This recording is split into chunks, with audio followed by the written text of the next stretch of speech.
I think that's one reason why we have seen many people experience, not all researchers, but a lot of people experiencing an increase in narcissism in our culture. If you think about it right now, the emphasis on achievement is really important, because what does achievement mean?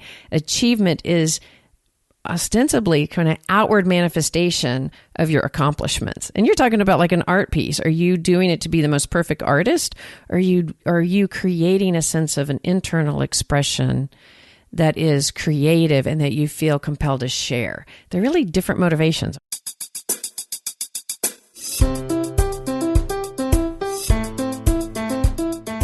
This is Holding Your Own, a series from Therapist Uncensored that aims to deepen and broaden security when faced with challenging personalities. Now, here are your co-hosts, Dr. Ann Kelly and Sue Marriott.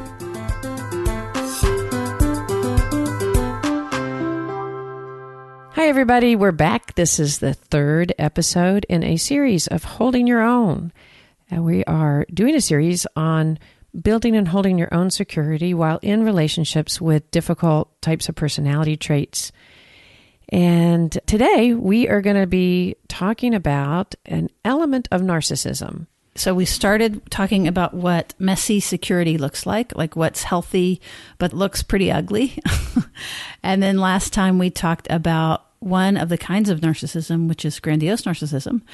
So you can review either of those if you would like to, if you've missed them. And just to note, the grandiose narcissism, if you haven't had a chance to hear it, that's what you are more typically familiar with in the media. That's somebody who tends to hold their defenses in a more arrogant, entitled way. Yeah, those are easy to spot. What's much more difficult to spot is the other side of the coin from grandiose narcissism. It's called so many different things: depressed narcissism, covert narcissism, vulnerable narcissism. Even hypervigilant narcissism, I've seen that.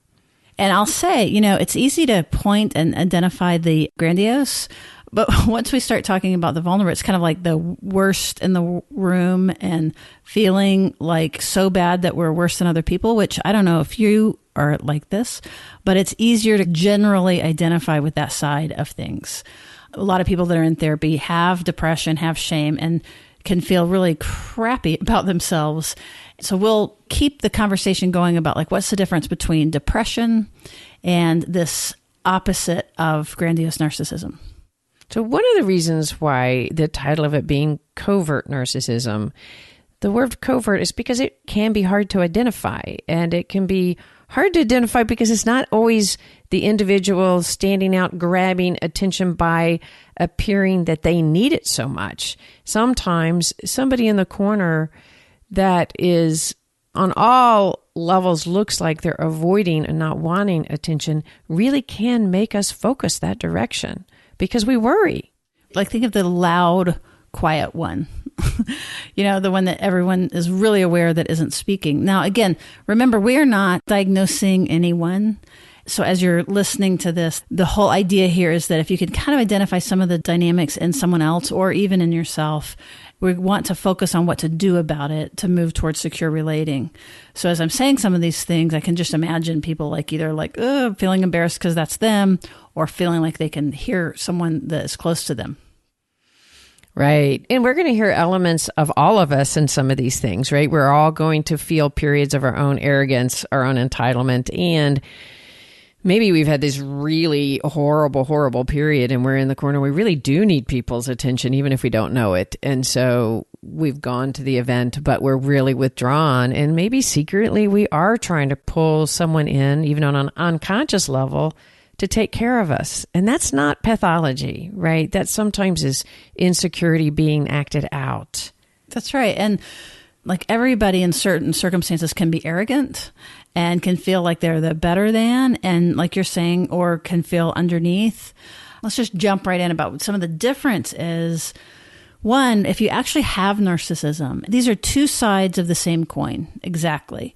So if you actually have it, you have it generally pervasively. It's not that you're feeling all hyped up and better than because you just accomplished something wonderful, or that you're feeling massively insecure because you've just been through a breakup. It can look very self-absorbed and very, I'm the center of the universe. But those are situation dependent. And so what we would think of with those is like we might be in a narcissistic state or be narcissistically injured. You know, it's definitely not a personality disorder, but like just thinking of it as if it's fleeting, it's something very different than I'm trying to avoid the saying personality or personality disorder. Well, I think what you're meaning is that we can all go in and out of periods of these kind of really difficult dynamics, right? That can draw attention either way, feeling boastful or feeling really under. But it can also be that because of our history and our lives, these patterns develop more into fixed, rigid traits, into dynamics that are really more about the overall personality. And one of the reasons we're doing this series is because the more that we can recognize these dynamics, both in ourselves and in our relationships, it's not to point and pathologize. It's to help make something that can feel really muddy more clear and gives us an ability to, like you said, recognize it in ourselves or others, and then really develop some strategies. Because the point here is that when you are involved with someone is more severe and has this as a more characteristic of who they are, it can really wreak havoc. So on one hand, we're saying the soft stuff about it comes and goes. But on the other hand, we want to acknowledge that I don't know if you've been on the other side of somebody who really has this to their core, but you can feel obliterated. You can feel crazy. You know, that's where gaslighting kind of came from. You can feel almost as if you don't exist. So that's the kind of stuff that we're talking about, okay, let's get you out of that, where that you can really feel yourself and you know what you know and you see what you see and you can respond however you need to respond, you know, whatever you need to do. Right, because much of this is for all of us unconscious. And so why are they both called narcissism, right? Because they're very somewhat different manifestations, right? But they're both called either kind of more arrogant, grandiose narcissism, or today we're talking about vulnerable narcissism. And the reason for the word narcissism in this is that the general sense of self-absorption and the feelings of entitlement, and that the focus tends to be on the self. So in covert narcissism, you still have that. It's not quite as obvious because it's not necessarily coming out in this extroverted, attention-grabbing, don't you see me as great? It can come out actually by this sense that the person feels that all eyes just generally are on them, but possibly in them and criticizing them or judging them. But it's still a central experience of self-focus. Yeah, I always love just that general idea of, you know, thinking for myself, you know, I'm not the greatest, but I'm not the absolute worst either. That's a pretty special place. So we're talking about getting right there in the middle. And Anne, last time you said something really awesome, but these aren't achievement oriented. So if you are using relationships to manage your self-esteem, that's what narcissism is about. And, you know, on the depressed one, like you're saying that like, okay, you're quiet and in the corner, like you're going to have more bitterness, like you're going to feel misunderstood. You're going to feel like done to, like there's a more of aggression. There's more anger in that than if someone who's actually depressed, for example. Yeah, that's great. Let's draw a distinction between that, right? Because for those of us, if we go through a period of depression or if we struggle with more of the manifestation of depression in our personality, we could feel like the worst one in the room. We could feel like that we're not very worthy. But what differs is that we have a sense of self. We have a sense of self. It's a bad sense of self, but it is a sense of self that we kind of suck. And it's a very painful place. But that's usually connected to a lot of guilt, like we're doing something wrong. And actually, it's a really better sign to have an element of guilt in this process, where when we're talking about covert narcissism, that generally is about a little bit more emptiness, a really lacking of a sense of self, and this hidden need to avoid feeling shame or embarrassment or being exposed for not being enough. So the covert narcissism really kind of comes from a place of, I don't quite know who I am, but I think if I could only be the most amazing, if I could only be beautiful, if I could only be successful, then my life would be okay. So as you were pointing out, it's kind of externally dependent on my own identity. I need the other person to be able to hold who I am and my self-esteem. I even think of like Brene Brown's work and perfectionism. And so if you're somebody who you can't get started because you're afraid of failure, this is just a simple example, Well, what's underneath that often is that if you do something, it better shine. And that's an example. That's just one little tiny example of like, it's not, it's a fear of failure, but the failure comes from it being imperfect or it being judged not good enough. So again, that notion of you're not the best, you're not the worst. So make some mediocre piece of art, make bad poetry, like that's might be how it feels. But now what you're doing is you're expressing yourself and you're less focused on the outcome and what you get back from it. And that's another distinction of achievement versus, just my human heart and my imperfections. I like the distinctions. I think the achievement is the big one. And I think that's one reason why we have seen many people experience, not all researchers, but a lot of people experiencing an increase in narcissism in our culture. If you think about it right now, the emphasis on achievement is really important because what does achievement mean? Achievement is ostensibly kind of outward manifestation of your accomplishments. And you're talking about like an art piece. Are you doing it to be the most perfect artist? Or are you creating a sense of an internal expression that is creative and that you feel compelled to share? They're really different motivations, aren't they? They are. And earlier when you said the difference between guilt and shame, I totally know what you're talking about. And I love Nancy McWilliams' work, but I think it can be confusing. So let's go to depression again.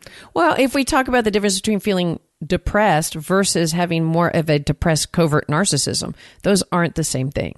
So for example, when you're actually depressed, there is, again, as Ann said, the sense of being bad. So this is why that I didn't like that it's guilt related, because the feeling of depression is inner depletion. Mm-hmm. I mean, like a flatness. Unfortunately, many of you included, have had periods where we have felt that. I think of it as like the elephant on the chest, And that's different, for example, than mourning.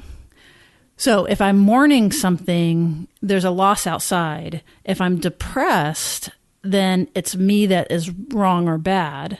And then if I am a covert narcissist, there is an annihilation of self. And that's one of the things that we should really get to here is what is getting projected out. And I think to say things succinctly, narcissism always at its core is shame. If you're grandiose, you're projecting shame out to other people. And so that's why you feel horrible in the eyes of somebody who's grandiose and they're devaluing you. What they've done is they've put their bad self inside of you. Or what we're talking about today is the opposite of that, is the covert, which is they're the ones pulling it all towards them. So they're in their pot of shame totally. But the other side of it isn't being in the middle. It's that there's this belief that they have to shine to be okay. That's a really great way to put it. And kind of the origins of that is the origins of a lot of narcissism has to do with kind of development of a false self.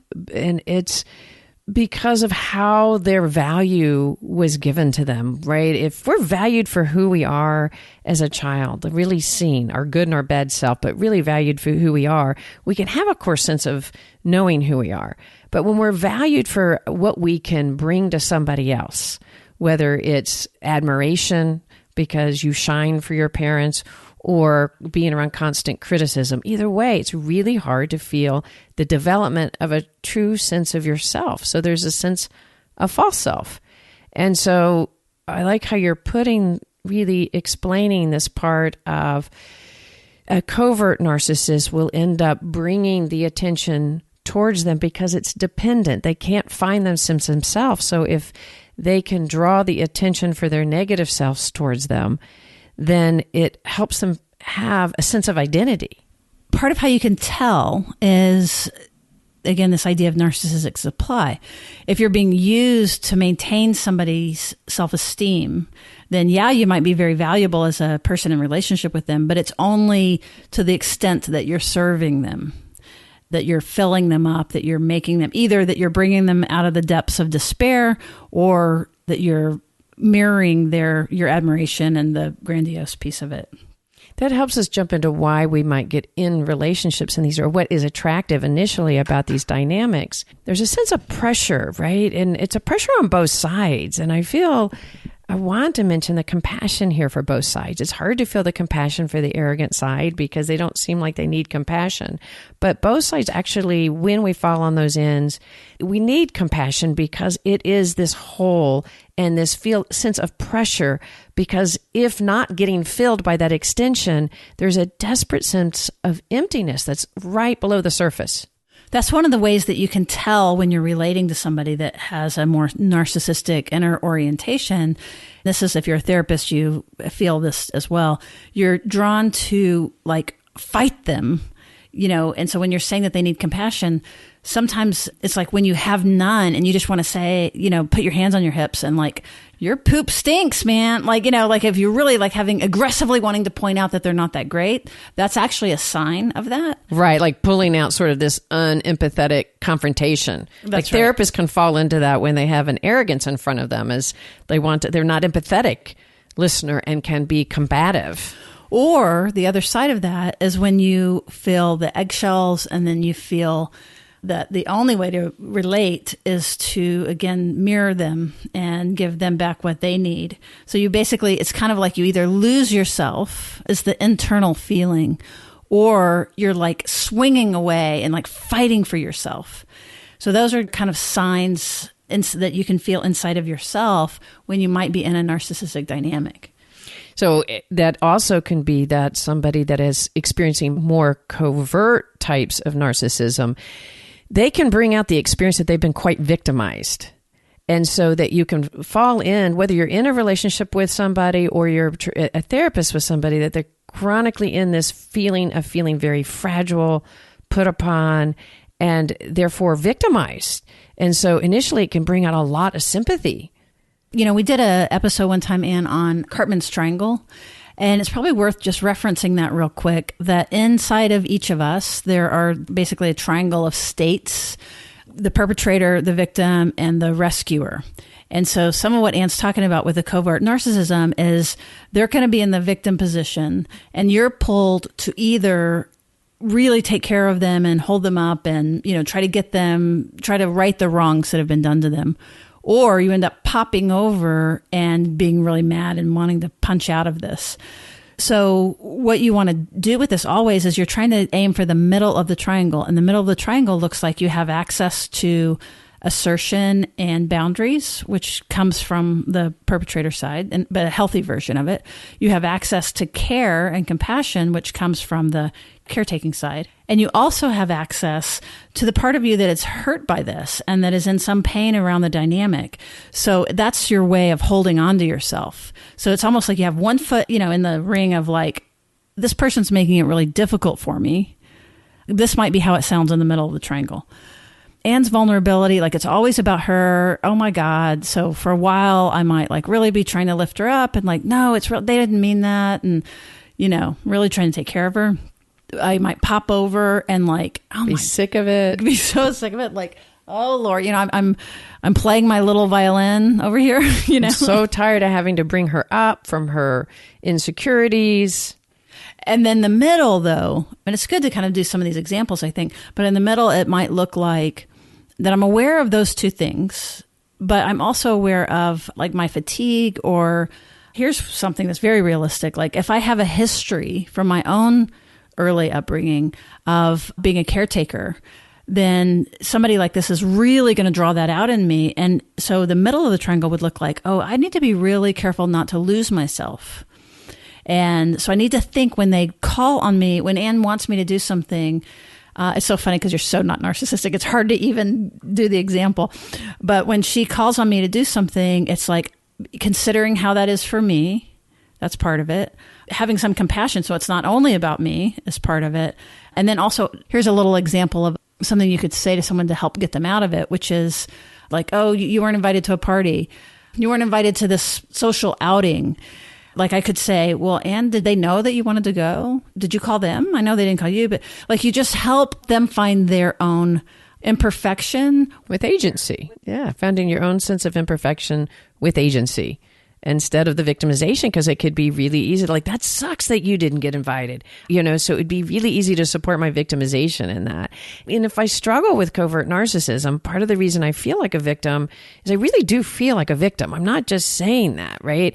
Yeah, the injury is real. The injury is very real. There's a sense of the introversion in the covert narcissism is more about being neurotically hypersensitive to feelings of rejection or being pushed away. And so there is a way that sensitivity constantly could bring affirmation towards me.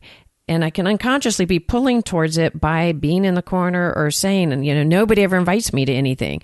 But if you'll notice, nobody ever invites me to anything with a sense of I've been done wrong, a little bit element of victimization. People are mistreating me. And when I do that, I get to abdicate my own sense of responsibility for it. And that's where the sense of narcissism comes in. I'm not able to self-reflect on myself, where I would much more in a depressed state be able to have that self-reflection where I exist, you exist, and there's somewhere in between.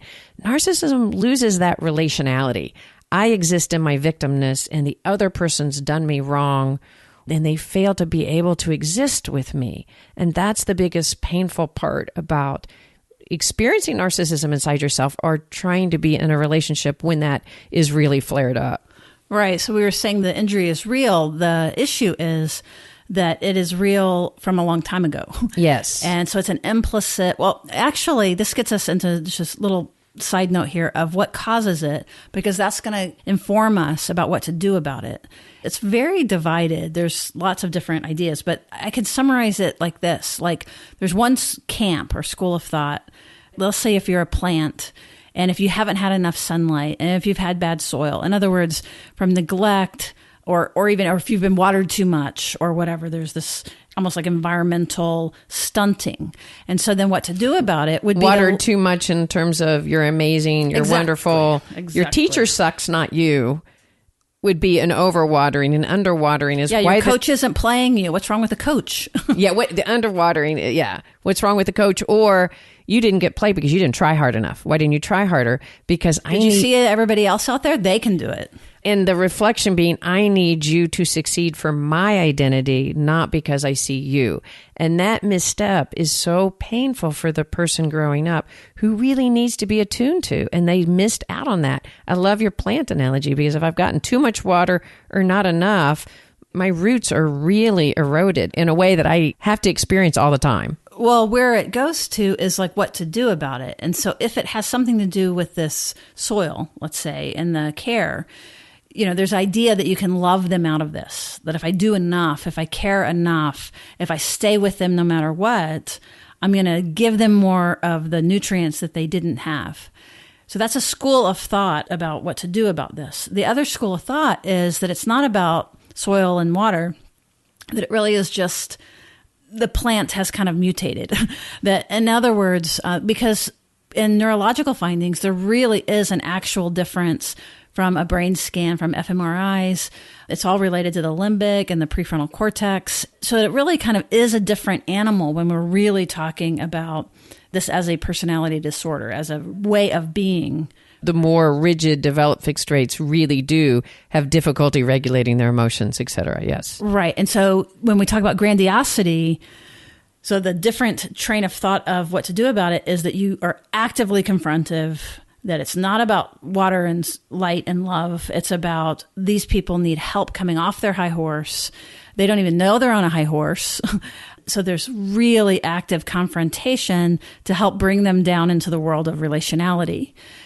And that confrontation isn't about, like what we were speaking about, like unempathetic. It's about staying relational and confrontational. It might be a little unempathetic. Well, that's true. When you think of Terry Real's work, for example, who's done a ton of work with men and grandiosity, it can be pretty rough. The idea is that the conflict isn't inside them. It's between them and someone else. And so if you don't get the consequences up pretty high, which again goes back to holding your own. So in that kind of thinking, that you get the people that are being affected by the grandiosity to begin to really hold on to themselves and push back so that there is a reason to change. And I think our thinking on this is like, we can see that example. We can see the example of loving somebody enough, particularly in therapy, because we're being paid for it. If you're in a relationship with someone like an unpaid relationship, you're basically kind of being asked to put your needs on hold while they grow a self. So that's just something to consider. We're not saying what to do about it, but it's different than when you're actually being paid to treat it. So anyway, where I'm going to with this is that I think that for each person, it's a little different. And there's not just one thing to do about this. I really agree with you. And to speak specifically about being in a relationship, let's go back to covert narcissism, for example. One of the things that we want to notice is if you start to recognize yourself as this or other individuals that you're in a relationship with, one of the things that we want to draw you to is how much do you feel like you can hold yourself in that relationship? Are there two people in the relationship? So with covert narcissism, that may show where let's say you're feeling successful in something, and instead of feeling celebrated, it stirs envy and it stirs insecurity, so that now I'm over there caring and like, no, you're wonderful. You're going to. Yeah, I didn't cook that so great. No, it really wasn't that great. You cook it a lot better than I do. Yeah, well, you get pulled. That's a great example. You get pulled out of your own success because if you are feeling state of security and maybe really success, it may evoke insecurity in the other person. So if you are really losing yourself, because if you hold yourself, the other person is feeling worse about themselves and feeling lost and feeling envy or becoming more fragile. That's a real sign that you are not able to hold your own or struggling holding your own. So let's give an example. Okay, just great. To bring this home. And then I know we're going to wrap up soon and we'll point to what we're going to be doing next. But the example, okay, how about this? I got invited to go to a friend's and it's their party. I'm more friends with them than you are, let's just say. In covert narcissism, what might happen? In covert narcissism, instead of being excited for you that you got an invitation of somebody you've really been wanting to hang out with, and let's just say we're friends, so this isn't bringing up necessarily jealousy romantically, it's just bringing up envy in me, right? Like instead of you've gotten invited with this group that you really wanted to hang out with, in covert narcissism, I might just get obsessed with my own sense of insecurity. It feels unfair. Or maybe I also start becoming angry at you because I feel like you've sort of malevolently moved over there. So there's a sense of mistrust that you've actually abandoned me. My friendship isn't as important to you. You've really pushed over there to begin to create friendships without me. So what gets induced in me is jealousy, some fragility, and now a little bit of I'm pissed off at you. Yeah, I like envy. There's a lot of envy. I envy, yeah. But I was just smiling because I think that you're hitting it. Like I imagine that folks that are listening can begin to be like, oh yeah, I know that. We know kind of, yes, we could give up the event or we could push off and do the event. But what would be the holding your own example of someone's in envy and sort of self-pity about not being invited? I think remembering that you might have in a history been tempted to give up the event over and over and over again. And guess what? You're going to build resentment. It's not going to be good. It's really important to note what's not to do first is you keep giving it up. It's not going to be good for either one. It might make me feel better in the moment, but you're going to start resenting me. And then eventually we're going to start really fighting because you're like, every time I try to go to an event, you pull this on me. Yeah. And every little bit of freedom that you give up, you're not going to get that back. Right. Because it's going to feel like another injury. Like, okay, I won't go to that event this time with Marcia or whatever. But then next time, say I give up a few, but finally I want to go see Marcia because God, I haven't seen her now in a year. Then it's going to feel as if, what? Why are you going to go see Marcia? You haven't seen her in a year, So I would start with the expression, I want to hold my own. And if you notice, holding my own isn't doing anything to the other person. It's not criticizing them. Thank you for saying that. It's not saying you're taking anything away. It's not blaming the other person because the other person whose insecurity is coming up, that's what's in their system, not intentionally. But holding your own is like stopping and self-reflecting, taking a moment to say, wait, this is really important to me. I really do want to go see Marcia. Just like last time, it starts with the breath. Starts with the breath. Just take your deep breath And you're already on the right path, because from there you can consider yourself, you can consider them, you can weigh these things. And you might actually, in this process, need more than just one breath, because especially if this is a perpetual ongoing fight, which if you've been in a relationship long enough, it is. So my body at this point would already be triggered.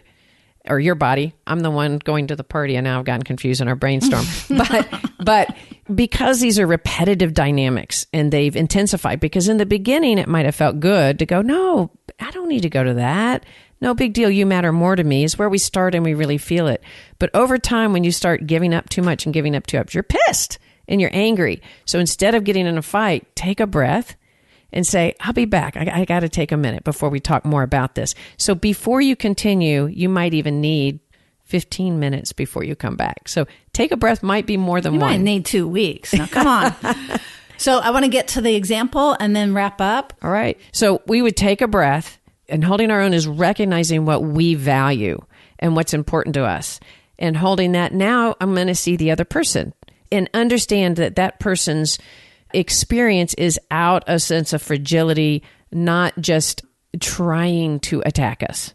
So it might sound something like basically holding both sides. I feel uncomfortable and a little awkward because I feel bad that you weren't invited. And I really, I want that for you. I definitely don't want to hurt you. But also this is really important to me and I really want to go. So I'm going to go, but it's almost like I would want to still help. Like, let's figure out, maybe later after the party, you can talk to Marcia and let her know that you'd like to be, whatever it is, but something about agency. So I care about you. I care about myself. I'm going to not ignore you at all and just push off and go. But I'm definitely not going to collapse so that you don't feel bad. I love that, because one of the things that was missing for me in this experience as a child that perpetuates this is not feeling attuned to. So if you just hold your own by giving me the third finger, that's actually in this process going to incite things that are really primary to me, really, really primary, and trigger me completely. So by holding your own and seeing me to like, I'm really sorry, that really does suck. You have really wanted to go to this, so this is really hard for you. I get that. So a sense of attunement, that's why it might take you a few hours to give attunement if this is repetitive. But if you can just say, I see you, that helps my nervous system really calm down. So I just had this image of, holding your own, the third finger and like holding your crotch is one version. Holding your own where you're like completely holding the other person, and losing yourself. And losing yourself. Those are ways we think we're holding our own, right? But I think what we're hitting is this middle ground where I'm holding myself, I'm holding you. And based on if you're with someone that is bigger, it might look like working to hold yourself a little more. And if it's with somebody who really, even if they're in the covert, they're down, it's still going to look like holding yourself a little more in this situation. And one of the things you might experience that I want to mention is that we don't want to make it sound easy. Like if you just hold and go, I'm going to be fine. I might pull into some self-depreciating of my thought. I suck. And I could pull out even more content by saying more and more negative things about me. And part of what I would encourage in that is just like, God, I really hate you feel that way. I don't see it that way, but I hate that you feel it that way. So in future episodes, I think these are good little examples. In future episodes, we were going to do malignant narcissism, antisocial next, but I'm wondering if we might need a break and go to the more reactive and then go to the malignant narcissism or borderline. We don't know, as we wrap this recording up, which one we're going to do next. So stay tuned. It's going to be one or the other. The highly reactive has traditionally been called borderline, or the malignant. Either way, you're going to get both. It's just a matter of which order you're going to get them in. And they're definitely not the same thing. So we're not pairing them as the same dynamic.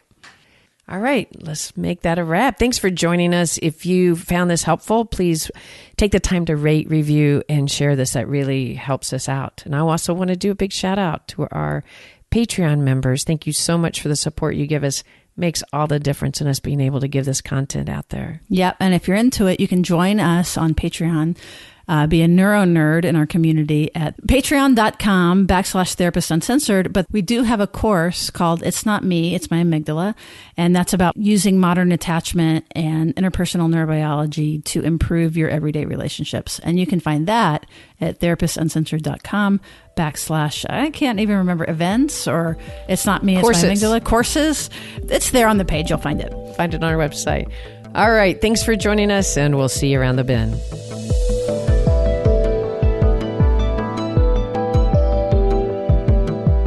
Therapist Uncensored is Ann Kelly and Sue Marriott. This podcast is edited by Jack Anderson.